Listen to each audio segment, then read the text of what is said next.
Hello and welcome back. Today I'm going to continue my exploration of One Piece and the maps at the end of Season 1 on Netflix. I still love them completely. Today, however, I am going to delve a little bit more into how I use PowerPoint to create the compassy things that sit over the Portolan lines. I didn't know they had a name until John Nelson pointed it out. Thank you, John. And lastly, I'm going to do a bit of labelling, but not quite the labelling you're going to expect. I hope you hang around to enjoy it. My name's Marcus, and I love making maps. Back inside now with better sound quality and a different shirt. Now, PowerPoint is probably not the first thing that you would consider using when you want to do some graphic design. However, it is a really useful tool for it. As you can see here, you can bring shapes in, twist them around, format them, stack them on top of each other, and then put them out in either PNG format or, even more fun, SVG format, which is really great if you want to style it up in ArcGIS Pro. I wanted to add some points for cities, towns, etc.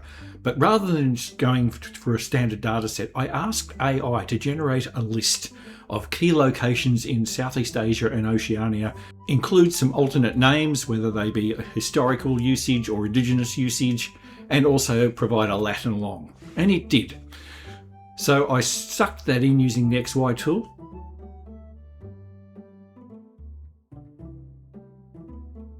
For styling, I wanted to do something a little bit different. I wanted a hand-drawn quality with this, so I used my tablet and sketched it up, then added it as a picture marker. For labelling the areas, I used the natural earth data, but extracted the table out of it and spat that into AI as well to come up with a list of alternate names.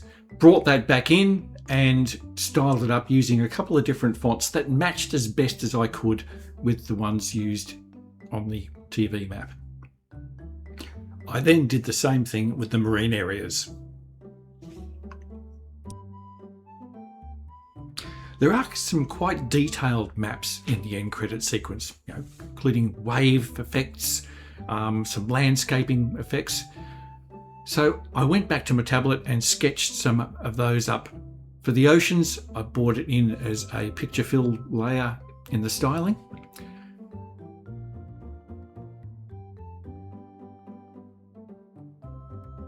But for the land areas, I created some landscape features, if you like, and brought them in as an image layer. And the reason I did that is because I had a lot more control about where they went and what I could do with it. And one of the cool tricks you can use here is the control, click and drag to populate things and put them where you want them, just positioning them just right. Well, that's a wrap for this particular video. There's still a bit more work I want to do with that, but in the meantime, I just thought I'd let you know that notes for this video were written into a One Piece book using a One Piece pen, and lunch was consumed out of a bowl shaped like Luffy's hat. Thanks for watching, happy mapping, and I will leave you with a sweeping panoramic view of the map so far.